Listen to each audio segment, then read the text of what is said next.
നാട്ടിൻപുറങ്ങളിൽ സർവ്വസാധാരണയായി കാണപ്പെടുന്നതും നിരവധി ഔഷധ ഗുണങ്ങളുമുള്ള ഒരു ഔഷധ സസ്യമാണ് നിലപ്പന.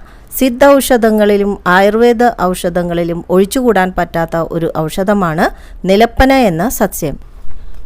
നിലപ്പനയുടെ മൂലകാണ്ഡമാണ് ഔഷധയോഗ്യമായ ഭാഗം. നിലപ്പനയുടെ ഇലയിട്ട് കഷായം വെച്ച് കുടിച്ചാൽ ചുമയ്ക്ക് ആശ്വാസം ലഭിക്കും. നിലപ്പനയുടെ കിഴങ്ങ് പാലിൽ അരച്ചു കുടിച്ചാൽ മഞ്ഞപ്പിത്തം കുറയാൻ സഹായകമാകും. സ്ത്രീകളിലെ അസ്ഥി ഉരുക്കത്തിന് നിലപ്പനയുടെ കിഴങ്ങ് ഉണക്കിപ്പൊടിച്ച് ആ പൊടി പാലിൽ ചേർത്ത് കഴിച്ചാൽ ആശ്വാസം ലഭിക്കും. രക്തശുദ്ധിക്കും ഗർഭാശയ മുഴയ്ക്കും കരൾ വീക്കം, ഹെർണിയ, ജോയിൻസ് പെയിൻ, സന്ധിവാതം എന്നിവയ്ക്കും നിലപ്പന ഉപയോഗിക്കാറുണ്ട്. പ്രമേഹ രോഗികളിൽ കാണപ്പെടുന്ന ക്ഷീണം അകറ്റാനും നിലപ്പന നല്ലതാണ്.